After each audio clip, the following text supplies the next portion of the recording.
Hello guys, welcome to my channel. Today onwards I am going to start CMA final law classes for syllabus 2022 free of cost. So let's start. And conversion start कर रहे हैं ये chapter. तो चलते हैं देखते हैं क्या क्या है इसके है। सबसे पहले डेफिनेशन ऑफ अ कंपनी आता है। तो कंपनी का डेफिनेशन क्या है, ये जो दिया हुआ है कंपनी का डेफिनेशन, ये सेक्शन 220 के तहत दिया हुआ है। सेक्शन 220 के तहत दिया हुआ है, जिसमें कि बताया गया कंपनी का डेफिनेशन क्या होता है। तो क्या होता है, company means a company incorporate under this act और एनी अदर प्रीवियस लॉ। अगर कोई कंपनी अगर इनकॉर्पोरेट हुआ है, मतलब जो अभी का एक्ट है उसके तहत कोई कंपनी इनकॉर्पोरेट हुआ है, या फिर कोई कंपनी जो इस कंपनी एक्ट 2013 के पहले, यूएन कंपनी एक्ट इस तो अभी का है, तो इससे पहले भी कंपनी एक्ट था, तो उसमें अगर रजिस्टर्ड होगा तो उसको भी कंपनी कहेंगे। वो यहाँ लिखा हुआ है, the existing company means a company form and registered under any of the previous company law. समझ गए यहाँ तक। अब चलते हैं कि सेक्शन 9 में बताया गया कैरेक्टरिस्टिक्स ऑफ अ कंपनी, क्या क्या कैरेक्टरिस्टिक्स होता है। ये सब बेसिक है, तो इसलिए हम वन गो में करते जा रहे हैं सबको। सबसे separate legal entity. Separate legal entity क्या होता है कि जो बिजनेस बनाया है, और बिजनेस जो बनाया यानी कि कौन प्रोमोटर जो कंपनी खड़ा किया, और कंपनी अलग अलग एंटिटी होता है। तो वही बोला, existence of a company is independent. Independent मतलब निर्भर नहीं है एक दूसरे पर। Separate from its member. Member मतलब जो आदमी इसको यानी कि प्रोमोटर इसने कंपनी बनाया है वो, और कंपनी दोनों के बीच में एक दीवार है। ठीक है। Members of a company cannot held liable for this act of company even if he hold a substantial part of any share। ये लाइन क्या कह रहा है कि ये तो अलग हम कर दें कंपनी को, लेकिन अगर उसका कोई मेंबर जो substantial part of any company of a share, company का major part of the share, अगर 99.9% भी अगर कोई मेंबर अगर कंपनी का शेयर रखा हुआ है, और अगर कंपनी फ्रॉड करती है, तो हम मेंबर को नहीं बोलेंगे, हम कंपनी को ही लायबल ठहराएंगे, क्योंकि मेंबर्स और कंपनी अलग अलग होते हैं। ठीक है। उसके बाद एक इसका इसी का सेपरेट लीगल एंटिटी का केस स्टडी है, सेल्मॉन वर्सेस सेल्मॉन एंड कंपनी लिमिटेड। इसमें क्या होता है हम बताते हैं कि इसमें क्या होता था। सेल्मॉन एंड सेल्मॉन कंपनी एक अच्छी कंपनी चल रही थी, तो उसके पास कुछ एसेट उसका था कंपनी का, उसमें कुछ लाइबिलिटी था। तो एक कंपनी क्या की, खुद सलमान ने एक डिवेंचर इशू किया, तब सिक्योर डिवेंचर था, वो कंपनी में लाइबिलिटी के तौर पर लाया। ठीक है। उसके बाद कुछ समय के बाद कंपनी की पोजीशन खराब होने लगी, कंपनी अच्छे से रन नहीं करने लगी, तो इसको कुछ लायबिलिटी लेना पड़ा। तो सन्ड्री क्रेडिटर के नाम से उसने किसी से पार्टी से लोन लिया था। जब लोन लिया, अब उसके बाद जब कंपनी बंद, मतलब कंपनी नहीं चल रही थी, कंपनी बंद होने लगी, तो क्या हुआ, एसेट कंपनी का सलमान एंड सलमान वर्स कंपनी का एसेट बेचकर इसके लायबिलिटी को पे किया गया। तो लायबिलिटी पे करने में अब दो लायबिलिटी आ रहा था, एक जो सलमान खुद डिवेंचर एक सिक्योर डिवेंचर इशू किया हुआ था, और एक आउटसाइडर से लिया हुआ था। तो जब भी हम लायबिलिटी पे करते हैं, तो सबसे पहले सिक्योर्ड का पेमेंट क्या आता है, तो सिक्योर्ड वाला पे हो गया। अब उसका एसेट उतना था नहीं जो उसका आउटसाइडर का पे किया जाए। तो उसके बाद क्या हुआ, सलमान का लायबिलिटी भी खत्म हो गया और कंपनी भी उसका बंद हो गया, इसका कोई दिक्कत नहीं। लेकिन थर्ड पार्टी जो पैसा लगाया हुआ था, इसका पैसा डूब गया, ये लॉ कोर्ट में भी गया। तो फिर तब उस टाइम से ये वाला जो है, इस केस स्टडी की वजह से सेपरेट लीगल एंटिटी का कॉन्सेप्ट एक तरह से और वो इवॉल्व हो गया अच्छा से। तो यहाँ लिखा हुआ, it was held that company has been validately constituted and it has an independent existence distinct from its member. Therefore, Mr. Salman was entitled to paid his paid due for a secured creditor। देखो secured creditor पहले पे करते, और secured creditor किसका था, सलमान का ही था, तो वो अपना लेके निकल गया लायबिलिटी। ठीक है यहाँ तक। अब हम लोग देखते हैं क्या नेक्स्ट है, परपेचुअल सक्सेशन। परपेचुअल सक्सेशन क्या होता है कि बिजनेस हमेशा चलता रहेगा, चाहे उसका मेंबर मर गया तभी बिजनेस क्या होगा, एग्जिस्टेंस ऑफ बिजनेस खत्म नहीं होगा। लेकिन अगर पार्टनरशिप की बात किया जाए, तो उसमें अगर मेंबर मर जाता है तो पार्टनरशिप बिजनेस खत्म हो जाता है।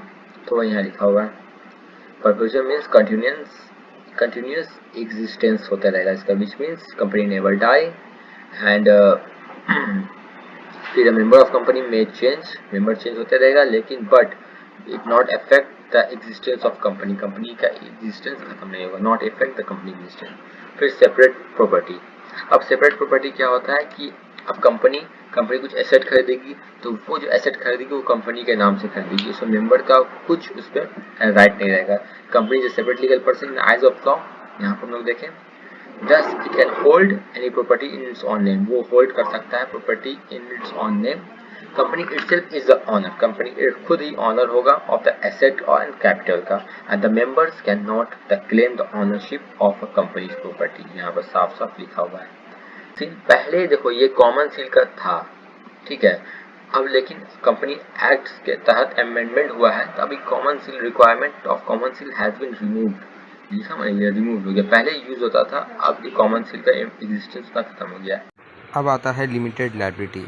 इन a company limited by share, the liability of a member is limited to the extent of a nominal value of the share held by him. तो पहले जैसे कि होता क्या था, जैसे कि जितना जितना के लिए तुम्हारा शेयर तुम दिए हो और जितना तुम पे कर दिए हो उतना लायबिलिटी खत्म, जितना तुम्हारा अनपेड अमाउंट है उतना ही तुम्हारा लायबिलिटी रहेगा। अगर कंपनी वाइंड अप होती है या कंपनी अगर पैसा मंगाती भी है तो जितना वैल्यू का तुम पैसा, शेयर का वैल्यू का तुम पैसा नहीं दिए हो उतना ही तुम लायबिलिटी तुम्हारा है कि तुमको उतना पे करना पड़ेगा। ठीक है, वही चीज़ यहाँ लिखा हुआ है, nominal value of the share held by him. If the share are partly paid, the liability of a members is limited to the extent of unpaid value of the share held by him. जो हम बताए हैं जितना value unpaid है उसी के लिए तुम लायबल हो गए। Capacity to be sued and being sued, मतलब कंपनी स्यूड किसी को केस कर सकता है और कंपनी के ऊपर भी कोई केस कर सकता है। ठीक है, company can file the suit against other in its own name. Similarly, the suit against the company can also be filed against the company name. फिर अब आते हैं incorporated association. A company must be registered or incorporated under Company Act. हाँ, अगर company बना रहे हैं तो वो कंपनी को रजिस्टर करना जरूरी है कंपनी एक्ट के तहत। बिना कंपनी एक्ट रजिस्टर के बिना हम कंपनी रजिस्टर किए बिना हम कंपनी इनकॉर्पोरेट नहीं कर सकते हैं। अब आता है कि फ्रीली मतलब क्या हुआ, शेयर जो होगा कंपनी का वो फ्रीली ट्रांसफर, हम किसी को भी शेयर बेच सकते हैं। जैसे पब्लिक कंपनी आता है ना तो हम किसी को भी शेयर बेच सकते हैं, तो इसमें ऐसा कोई रिस्ट्रिक्शन नहीं है इसमें। अच्छा, फ्रीली ट्रांसफर ऑफ शेयर नीचे आ गया थोड़ा तो वो चीज लिखा हुआ है। ठीक है, freely transfer it means the share of company can be purchase and sale in open market. कोई भी एक्सेप्शन सब बता रहे थे, प्राइवेट में ऐसा एक्सेप्शन है कि वो फ्रीली ट्रेड नहीं होता है। In case of private limited company the share is transferable, मतलब रिस्ट्रिक्ट किया गया, the share can be transfer only subject to the condition apply in article of association. वहाँ पे पढ़ोगे सब दिखाते हैं, प्राइवेट कंपनी का यहाँ लिखा हुआ है उसमें रिस्ट्रिक्ट देता है। 1 मिनट,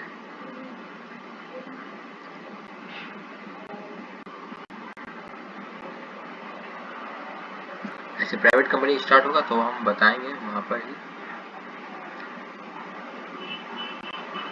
वहाँ पर आर्टिकल में प्राइवेट कंपनी में 3 आर्टिकल में डाल सकते हैं। आर्टिकल ऑफ एसोसिएशन में 3 एक कंडीशन रहता है, उसमें एक कंडीशन है restrict to transfer of a share, मतलब शेयर ट्रांसफर के लिए रिस्ट्रिक्शन, लेकिन करना है तो एक है कि बोर्ड से परमिशन ले लो, बोर्ड से पूछ लो कि अगर वो खरीदेगा तो ठीक है, अगर वो नहीं खरीदा तो हम ट्रांसफर कर सकते हैं, तो वो चीज़ है।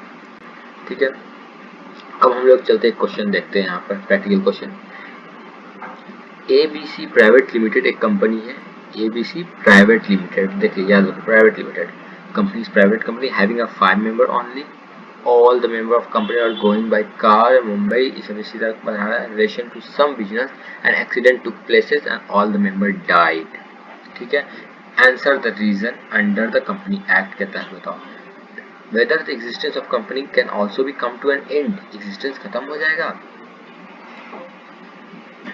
देखो अब क्या होता है, प्राइवेट लिमिटेड कंपनी क्या होगा इसमें, हाँ प्राइवेट लिमिटेड कंपनी हमने पढ़ा है अभी कैरेक्टरिस्टिक्स में कि कंपनी कभी मरती नहीं है, परपेचुअल सक्सेशन। देखो यहाँ पर परपेचुअल सक्सेशन कंटिन्यूअस एग्जिस्ट करेगा, कंपनी में change from time to but it does not affect the company existence. Members of company change हो सकता है लेकिन वो खत्म नहीं होगा। तो यहाँ पर आदमी जितना भी उसका मेंबर था 5 मेंबर, एक्सीडेंट जब हुआ वो तो मर गया under the company whether existing company नहीं एग्जिस्टिंग है कंसेप्ट ऑफ परपेचुअल सक्सेशन के अंदर, इसका आंसर क्या होगा, नहीं, नो, कंपनी एग्जिस्टेंस क्या होगा, existing company has also come to end, no, existence चलता रहेगा।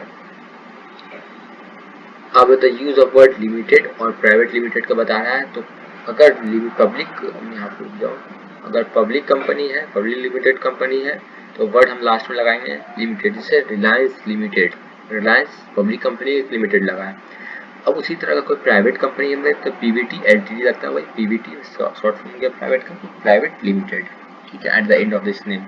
एक्सेप्शन है सेक्शन 8 कंपनी जो होगा वो, उसको बोला गया है कि ना आप प्राइवेट लगा सकते हैं, ना प्राइवेट लिमिटेड लगा सकते हैं, ना प्राइवेट लिमिटेड लगा सकते हैं, यही लिखा हुआ है। The three section apply to company to incorporate under section 8।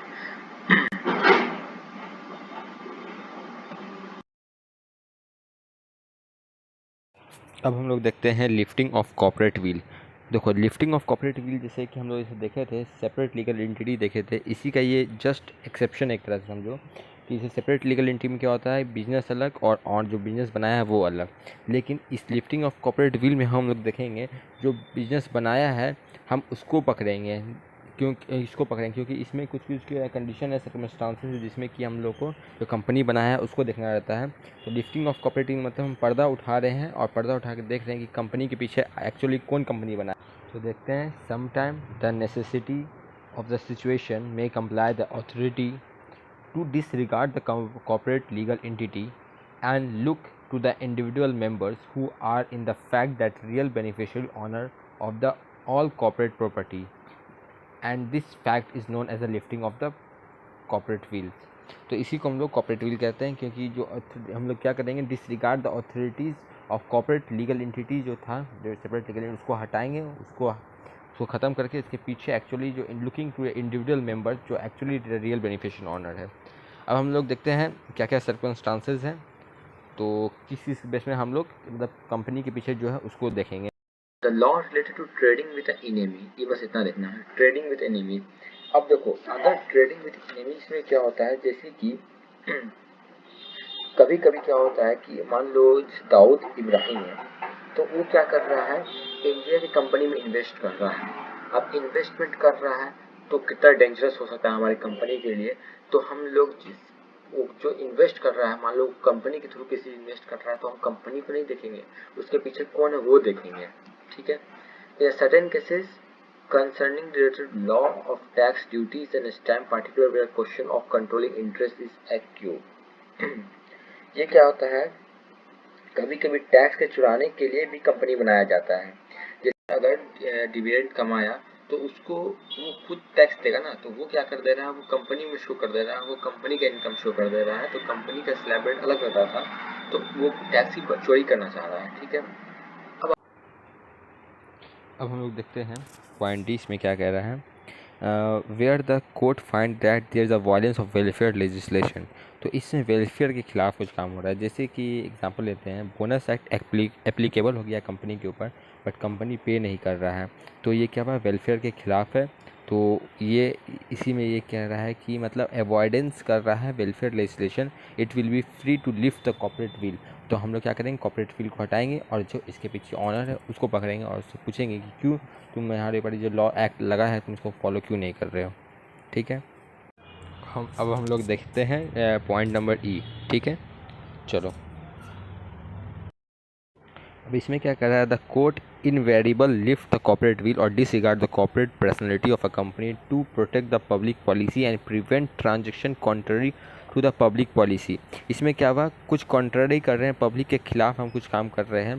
For example जैसे कि प्रोटेक्ट द पब्लिक पॉलिसी में क्या आ गया, जैसे कि कंपनी क्या कर रहा है, सेल कर रहा है, नारकोटिक्स कर रहा है और बिना बोले हुए कर रहा है, तो हम लोग क्या करेंगे, ऑनर्स को जो होगा कंपनी का जो ऑनर्स उसको पकड़ेंगे, क्योंकि ये गलत पब्लिक के पॉलिसी के खिलाफ काम कर रहा है, तो ऑनर्स को पकड़ेंगे नारकोटिक्स के केस में और कंपनी को हम नहीं इसमें देखेंगे, ठीक है।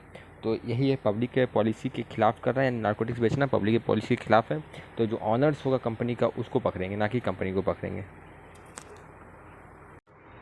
अब पॉइंट एफ देखते हैं, इसमें क्या लिखा है, अब under the law relating to exchange control the court pierces the corporate veil in quasi criminal cases, मतलब कुछ क्रिमिनल केस चल रहा है, कोई वायलेशन ऑफ द लॉ हो रहा है, in order to look behind the legal personal and punish the real person who is the violating the law. मतलब लॉ को तोड़ रहा है, कुछ इससे रिलेटेड कुछ अगर केस है तो हम कंपनी को ना देख के उससे कंपनी के पीछे जो रियल आदमी है उसको देखेंगे।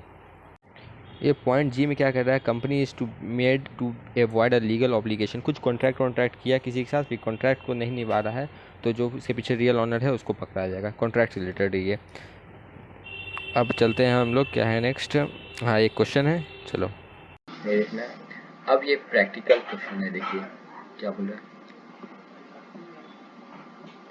यहाँ बोल रहा है एफ एंड एस सी, ठीक है, was a wealthy man and earning a huge income by the way of a dividend, ठीक है, and interest. He formed the 3 private company. अब देखो इस पर्सन बहुत अमीर है, अब इसको डिविडेंड मिल रहा है। अब ये क्या कर रहा है, डिविडेंड यानी कि टैक्स से चोरी बचने के लिए वो क्या कर रहा है, 3 प्राइवेट कंपनी ओपन कर रहा है and agreed that each to hold a investment as an agent, और उस कंपनी में इन्वेस्टमेंट कर रहा है उस पैसे से। The dividend and interest income received by the company was handed back to the F, और जो भी इंटरेस्ट और डिविडेंड मिल रहा है उसको फिर उसको एफ को फिर वापस हो जा रहा है इन्वेस्टमेंट के तौर पर वापस हो जा रहा है। This way F divides his income in the 3 parts and bid to reduce the tax liability। पहले अपना टैक्स लायबिलिटी बचा लिया और उसके बाद कंपनी में जो इस तौर पर इन्वेस्ट किया उसको इसका रिटर्न मिल जा रहा है, तो वापस पैसा उसी के पास आ जा रहा है और टैक्स चोरी हो रहा है। Decided what purpose the 3 company was establish, क्यों ये 3 कंपनी एस्टेब्लिश किया गया, इसका रीजन बताओ। whether the legal personality of all the 3 companies may be disregarded। तो देखो ये कंपनी बनाने का ऑब्जेक्टिव था क्या, कि टैक्स चोरी करना, तो ये 10 क्या करेंगे, लिफ्टिंग द कॉर्पोरेट विल करेंगे and 10 will can be lifted, और उसके बाद जो ऑनर है उसी का ये कंपनी माना जाएगा, और कंपनी बनाने का पर्पस भी टैक्स चोरी के था, तो ये उसी का इनकम मानेगा, और ये इसमें दोनों ऑनर और कंपनी एक माना जाएगा। अब बोल रहा है ex an employ as a peon, employed as a peon in a company. X wages was unpaid and he filed a suit against the managing director। देखो X एम्प्लॉय था और उसका वेजेस अनपेड था, अब पैसा बाकी है तो ये किससे मांगेगा, कंपनी से मांगेगा। ये फाइल कर दिया suit against the managing director. अब देखो इसमें क्या हुआ, इसमें आता है, अच्छा पूरा पढ़ लेते हैं। Managing director of a company for recovery of his wages but the company was not sued, company sued नहीं किया गया। वैलिड क्लेम है, नहीं क्लेम है, क्यों, ऑनर्स और कंपनी अलग अलग होती है, और इसने क्या किया, ऑनर्स को केस कर दिया, बल्कि इसको कंपनी को करना चाहिए था। Not valid since the claim should be filled in the name of the company होना चाहिए था। उसके बाद है ABC were the only the member of the private company, ठीक है, private company names Good Luck Private Limited, there's all the share of a company, after the some time A died हो गया an accident, what was the status of company, वो तो simple है, company will be continue होगा। अच्छा, what would be the status if all member die, तब भी company will still continue, the shares will transfer to the legal representative, transfer होगा लेकिन company चलता ही रहेगा। उसके बाद पढ़ते हैं हम लोग ए was a share holder of a timber company, ठीक है, he held all the share except one, सभी शेयर इसी के पास था। He was also a substantial creditor of a company and insured company timbers against fire, और उसने insurance किया हुआ था फायर से रिलेटेड अगर होता है तो, and to the insurance policy in his own name, अपने नेम से लिया। यही पे गलती हो गया, क्यों, क्योंकि मालिक और जो कंपनी है वो अलग अलग होता है, और इसने अगर अपने नाम से लिया है तो ये अपने आप को इंश्योर कर रहा है, कंपनी को नहीं इंश्योर कर रहा है। टिम्बर वाज एंड एक can't recover the claim since the property of a company is different from its member, क्योंकि प्रॉपर्टी ऑफ अ कंपनी जो होगा वो डिफरेंट होगा मेंबर के प्रॉपर्टी से। सो क्लास में करेंगे remaining topics. So that's all about, thank you for watching and subscribe our channels.